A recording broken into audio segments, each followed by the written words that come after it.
ప్రభునందు నాకు అత్యంత ప్రియమైనటువంటి వారులారా, మన ప్రభువును రక్షకుడైనటువంటి యేసుక్రీస్తు వారి యొక్క శుభనామములు మీ అందరికీ నా హృదయపూర్వకమైన శుభములు, వందనములు తెలియజేయుచున్నాను.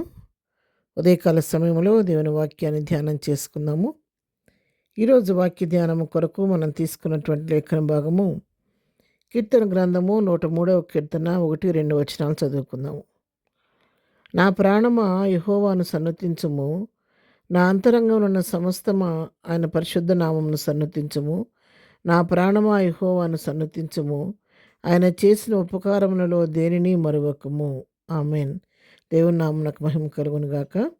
ఈ వాక్య భాగాన్ని భక్తుడైనటువంటి దావీదు రాసినటువంటి కీర్తన. దావీదు ఇక్కడ తన ప్రాణాన్ని హెచ్చరించుకుంటూ ఉన్నాడు. నా ప్రాణమా నువ్వు యెహోవాను సన్నతించు, నా అంతరంగంలో ఉన్న సమస్తమా మీరంతా నా ప్రాణాత్మ శరీరాలు మీరు నా ప్రభువుని సన్నుతించండి, ఆయన పరిశుద్ధ నామమును సన్నుతించండి అని హెచ్చరిస్తున్నాడు. తన ప్రాణాన్ని హెచ్చరించుకుంటున్నాడు. నా ప్రాణమాను యెహోవాను సన్నుతించు, ఆయన చేసిన ఉపకారాలను దేనిని కూడా మరవద్దు అని తన ప్రాణాన్ని హెచ్చరించుకుంటున్నాడు. నా ప్రభువు నా జీవితంలో ఎన్ని మేలు చేశాడో, ఎన్ని ఉపకారాలు నా జీవితంలో చేశాడో దాన్ని ఏది కూడా నువ్వు మరవద్దు.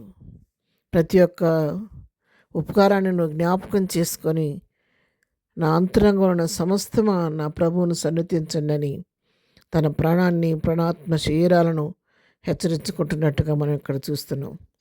పిల్లారా, ఒక మాట ఇతరులకు చెప్పటం చాలా తేలిక. మీరు అలా ఉండండి, ఇలా ఉండండి, అలా చేయండి, ఇలా చేయండి అని చెప్పటం. కానీ అది మనకు మనం అన్వయించుకోవడం అనేది చాలా కష్టతరంగా ఉంటుంది. అందుకే మహాత్మా గాంధీ గారు ఒక మాట అన్నారంట, saying is very easy but doing is very difficult and. ఎదుటివారికి చెప్పటం చాలా తేలిక, కానీ దాన్ని మనం చేసి చూపించడం అనేది చాలా కష్టమని మహాత్మా గాంధీ గారు చెప్పారని ఒక స్టేట్మెంట్ ఇచ్చారు. అది వాస్తవం ఎంతైనా కానీ ఇక్కడ దావీదు ఇతరులకు ఎవరికో చెప్పటం లేదు, మీరు ఈ విధంగా ఉండండి, ఈ విధంగా ప్రభును స్తుతించండి అని. కానీ ఎవరో చెప్తున్నాడు, తన సొంత ప్రాణాన్ని హెచ్చరించుకుంటున్నాడు. తన అంతరంగంలో ఉన్న సమస్తాన్ని హెచ్చరిస్తున్నాడు. నా ప్రభువు చేసిన మేలు దేని కూడా మరవద్దు, ఆయన చేసిన ఉపకారాల్లో నువ్వు దేనిని మరవకుండా నా ప్రభువును సన్నుతించమని ఎప్పటికప్పుడు తన ప్రాణాన్ని హెచ్చరించుకుంటూ ప్రభువును స్తుతించే అనుభవాన్ని కలిగి ఉన్నట్టుగా దావీదు ఇక్కడ మనం చూస్తూ ఉన్నాం. నిజంగా ఇది ఎంతో శ్రేష్టమైనటువంటి లక్షణము. దావీదులో ఉన్నటువంటి ఈ లక్షణాన్ని బట్టే ఆయన దేవుని దృష్టికి ప్రీతి గలవాడిగా ఎంచబడ్డాడని నేను అనుకుంటాను.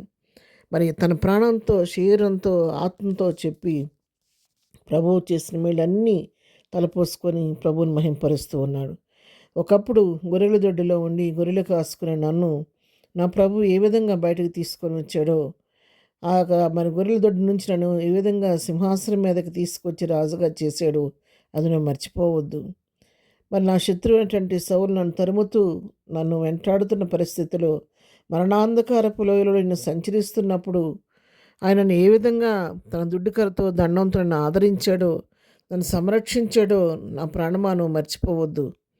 దేనిని మర్చిపోకుండా ప్రతి ఉపకారాన్ని జ్ఞాపకం చేసుకొని నా ప్రభువును మహింపరచు, నా దేవుని సన్నతించు, యెహోవాను సన్నతించమని చెప్పని తన ప్రాణాన్ని హెచ్చరించుకుంటున్నాడు.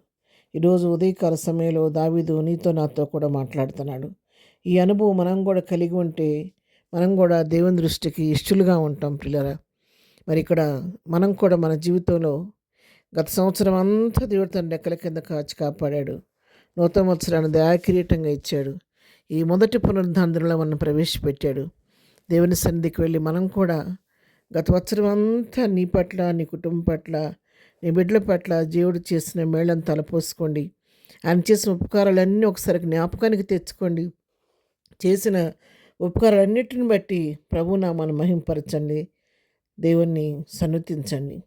ఆ విధంగా మనం దేవుని మహింపరిచినప్పుడు ప్రభు నా కుమారుడు, నా కుమార్తె చేసిన మేలు మరొక ఇంతగా నన్ను స్తుతిస్తున్నాడు కాబట్టి అత్యధికమైన మేలు ఈ సంవత్సరం నా కుమారుడికి చేయాలని దేవుడు మరి ఎక్కువగా మన పట్ల చేయటానికి సిద్ధపాటు కలిగి ఉంటాడు. అటు విధంగా ప్రభువును స్తుతిస్తూ మహింపరుస్తూ ప్రభు చిత్తానుసారంగా ముందుకు సాగిపోదాం. ప్రార్థన. ప్రేమ కలిగిన తండ్రి, పరిశుద్ధుడా, నీ పాదముల వందనాలు. దావీదు తన ప్రాణాన్ని హెచ్చరించుకుంటున్నాడు. నా దేవుడు చేసిన ఉపకారంలో దేనిని మరవద్దని హెచ్చరించుకొని ప్రాణాత్మ శరీరాలతో మహింపరిచాడు, స్తుతించాడు. అయ్యట అనుభవం మాకు కూడా దయచేయండి. చేసిన మేలు మరొక కృతజ్ఞత కలిగి నిత్యం నేను కొనియాడేవారుగా స్తుతించేవారుగా మమ్మల్ని చేయండి. ఈ దినం మేము చేయి పరిపాట్లో రాకపోకలో క్షేమం దయచేయండి. దినం బర్త్‌డే మ్యారేజ్ చేసుకున్న బిడ్డలను దీవించండి, ఆశీర్వదించండి ఆయన. బలహీన ఉన్న వారిని ముట్టండి, స్వస్థపరచండి. ఈ మొదటి పునరుద్ధానపు దీవులతో మందిరానికి వెళుతుండగా పునరుద్ధానపు దీవులతో మమ్మలను మా కుటుంబాన్ని ఎన్నాళ్ళకు దీవించి ఆశీర్వదించమని యేసునామములో ప్రార్థించడి పొందుకొని ఉన్నాము తండ్రి. ఆమెన్. ప్రభు కృప సదాకాలం మనందరికీ తోడై నడిపించునుగాక. ఆమెన్.